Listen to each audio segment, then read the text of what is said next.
Happy hour of Code Week, teachers. This week, our sponsor is a new tool, Metaverse.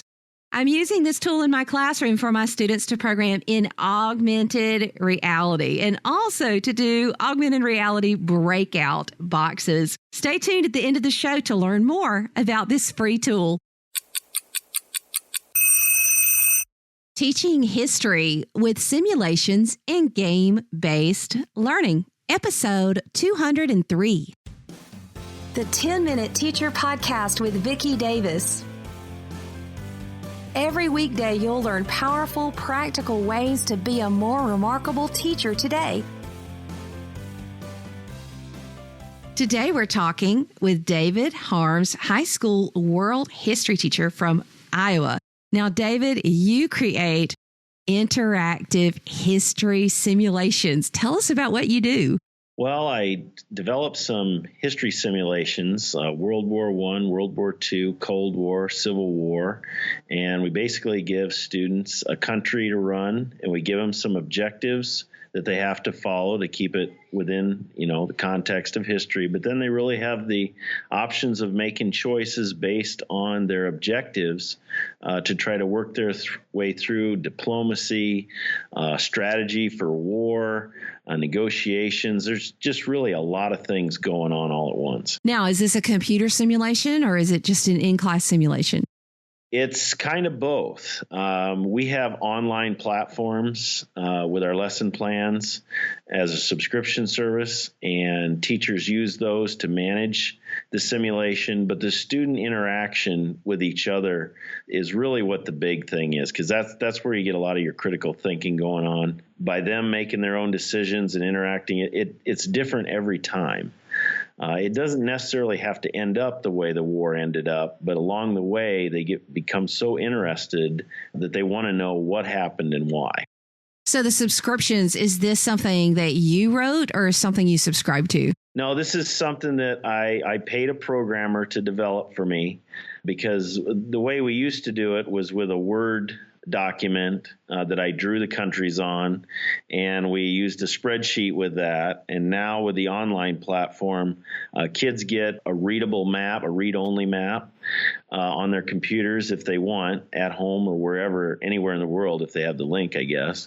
And the teacher can just drag and drop and double click for battles to happen. They don't have to do any calculations or anything like that. It just really makes it streamlined and easier for the teacher and more enjoyable for the students. And it takes a lot less time.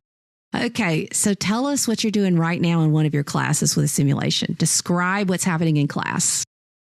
Well, when we're doing a simulation, the first part of it usually takes a day to explain everything to make sure they know. And a lot of times they can be a little bit overwhelmed at the beginning. But once it gets rolling, the kids are just interacting. They're allowed to leave the room at any time to negotiate with either their allies or their rival alliances.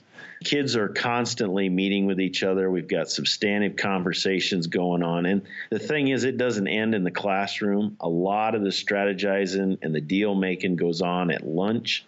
We kind of have a segregated lunchroom. If you're a Central Powers, you might not be able to sit at a certain table. Okay. Because they all meet together and they don't want you to know what they're talking about.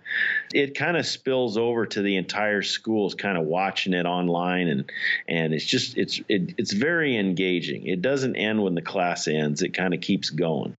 So the other folks, the observers, can log in and see how different countries are doing. They're actually able to watch what's happening in the simulation? Well, they can't watch it in real time. They can see my map. Every time they refresh their browser, that map will update. So it's not like a live feed, but all you got to do is hit your browser, refresh your browser, and you'll see what's the changes that have taken place. So yeah, parents can watch and see how their kids are doing. A lot of times that happens because they get interested in it. And believe it or not, they actually talk to their parents about what they're doing because they're so excited about it. So I've done some simulations before with the Arab-Israeli conflict simulation out of the University of Michigan. One of the challenges is sometimes kids want to act out of character for their country. What happens to kids' countries when the leaders start acting out of character? Well, for us, out of character would mean they're going against their objectives, and you really can't do that. It's tied to their grade. No matter what they do, they've got to follow those objectives. If, for example, if let's say World War I and Great Britain allies with Germany, there would probably be an impeachment of that leader by the classroom teacher. We don't allow crazy stuff to happen because that's not the point of it. But we want to give them the freedom and the creativity to try to accomplish their objectives their own way. So, as you can imagine, there's lots of lying and kind of espionage going on in the background and releasing information. I even had some kids take pictures of their top secret documents, alter them, show them to their enemies and say, hey, I can do that for you. It's not against my objectives. And then, of course, they didn't, and they all ganged up on them. And so it's just kind of crazy. To help people understand, it's like these kids are truly living it, aren't they? Yeah, they understand why, because the objectives that we have for them are the things that those countries wanted to complete. Territories lost 200 years ago. Serbia trying to build the Serbian Empire back up, and they want these territories. And I mean, it's all based on historical facts, and then the kids have to navigate their way through it. And you can imagine, you've got 16 different countries in here, and some of them have the same objectives. You're obviously going to reach your conflict concept there. Yeah. So what's the feedback? How deep is the learning? Boy, I tell you, it's just amazing. One of the things that I really like about the online platform is that now that I'm not just typing on the computer like a madman for 40 minutes. I can watch more what's going on in the room. And sometimes I just can't believe the talks that are going on between people and where they're thinking. They're thinking on so many levels. If I attack this person, how is Yugoslavia going to react, or how is the Soviet Union going to react if I nuke one of their territories?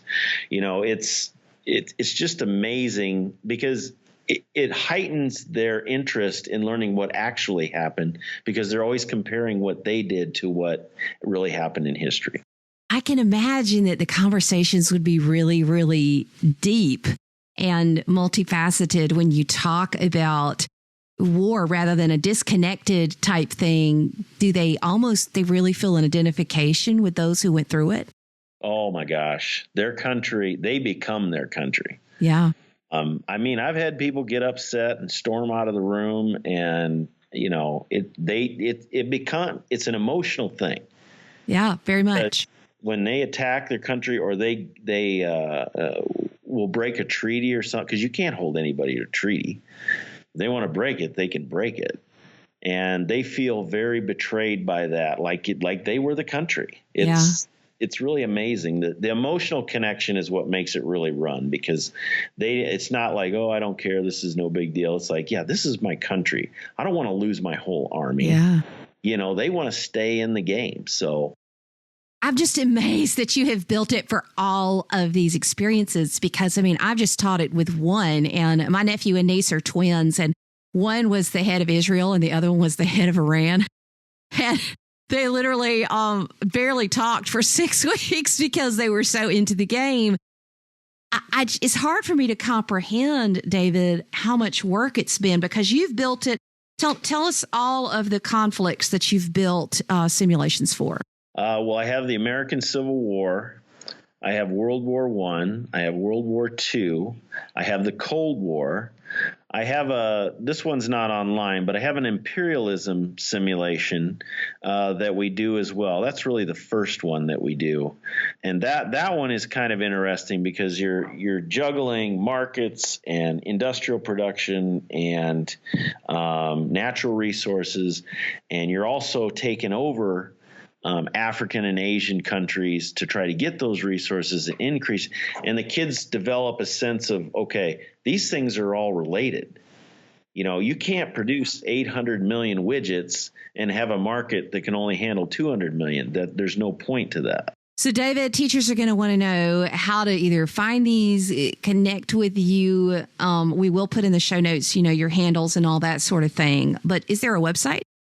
Yeah, historysimulation.com. If you Google that, our website will come right up. I hope all you history teachers out there get really excited and take a look at using simulations in your classroom.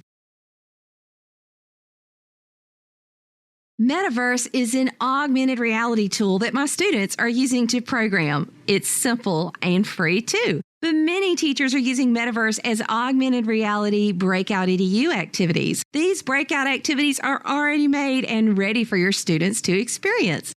Download the Metaverse app today or go to coolcatteacher.com/AR to learn how to make the magic happen in your classroom. Metaverse is an incredible app and tool for you to use and try this week for Hour of Code.